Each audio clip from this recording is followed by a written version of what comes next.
Assalamu alaikum, everyone. اللهم اشرح لي صدري ويسر لي أمري واحلل عقدة من لساني يفقهوا قولي.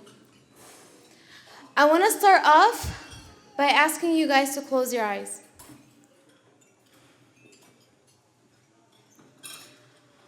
Hordes of people, clashing noises, so many voices, multiplying sounds, lost, alone, empty.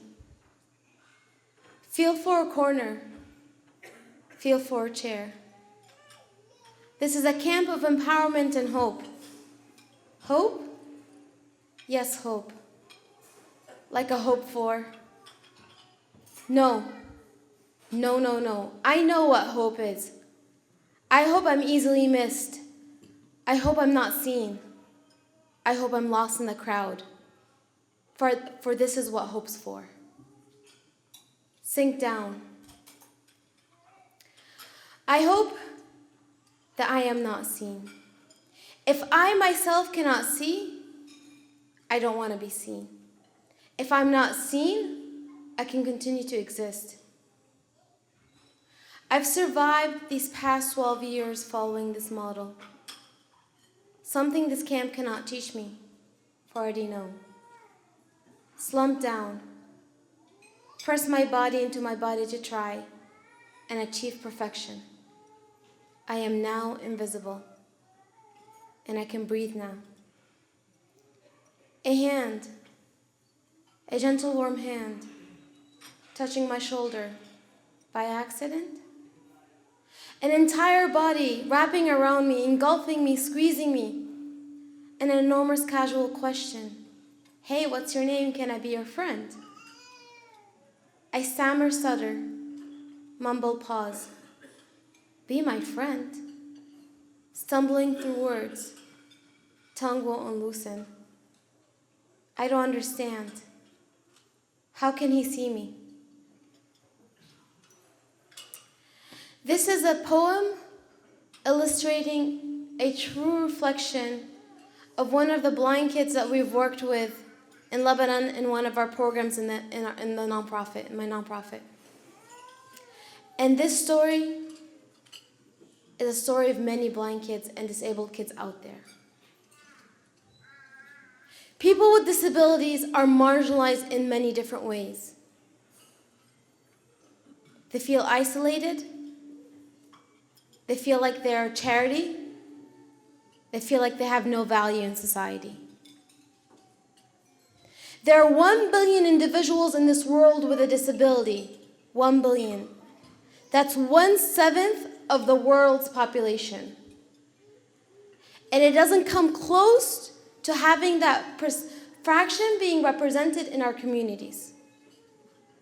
1/7, including our Muslim spaces. As you see, I am blind, and I'm proud of it. But there was a time in my life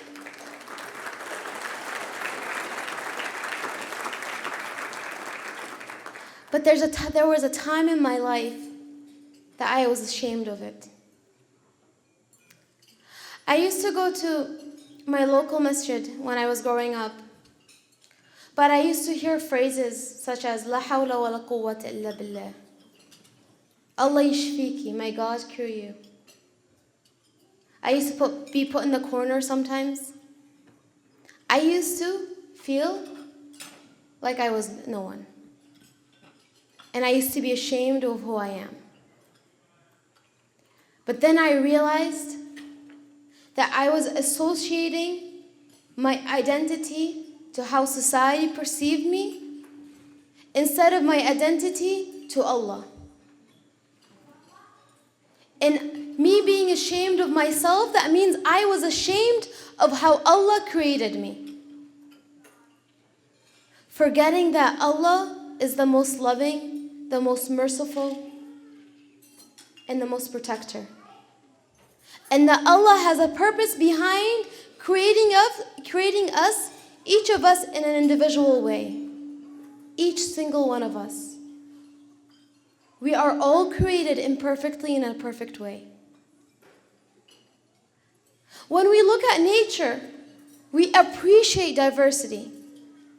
We appreciate the diversity of mountains and the trees and the snowflakes and the weather. But why is it when we see diversity in human beings, we tend to remove ourselves from it?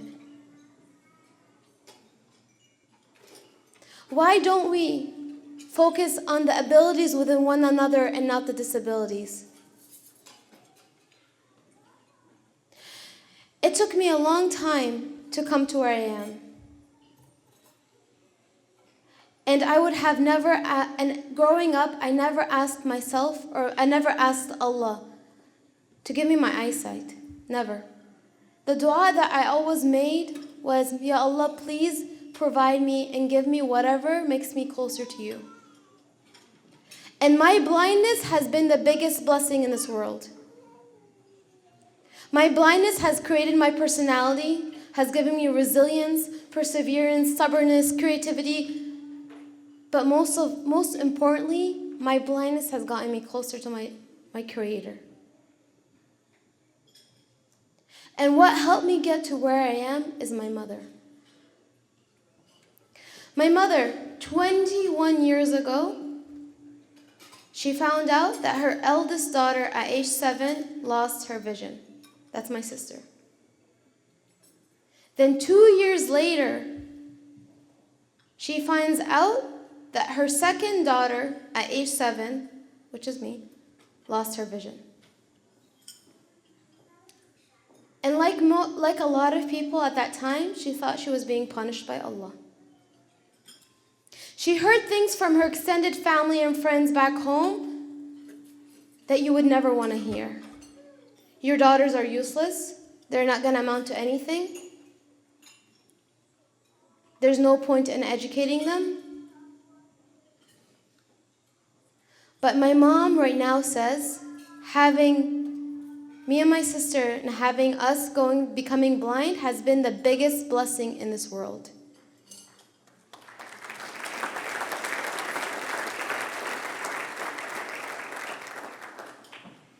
It made her move from being a passive Muslim to an active Muslim. It made her seek the beauty in Islam and the beauty in her Creator. It made our family come close together and see the beauty with one another. And she pushed to the end that we were integrated into the school system, we pursued our life, our dreams, and we lived a well-rounded life. And because of that, to give you an example, my sister just finished her PhD in computational chemistry and is now doing her postdoc.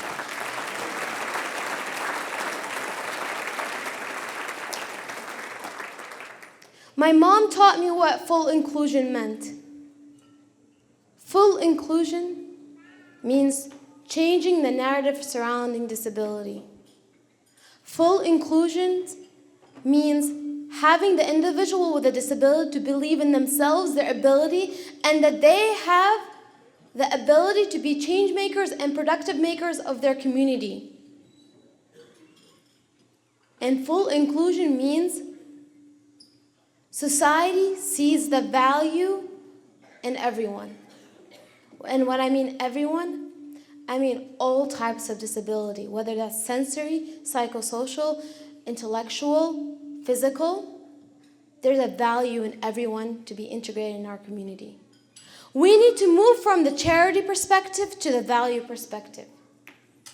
We need to move from looking down on one's creation to seeking the beauty in Allah's creation. We have all faced marginalization at one point in time, every single one of us. Whether that's being kicked out of our home and country, whether that's because of racial segregation, whether that's because of a disability. But at that point in time, you want to be heard. You want to be seen, and you want to be accepted into the society. So this is what my ask is for tonight. Let's first truly start to uncover the potential and the ability within ourselves, no matter who we are and what we are. And let's also start to look at each other with the lens of that Allah has created that person. So I want to end with a dua to say, may Allah give us the strength to have the vision to see the beauty in ourselves and each other through the lens that Allah is the most loving and the most merciful and the most protector. Thank you so much.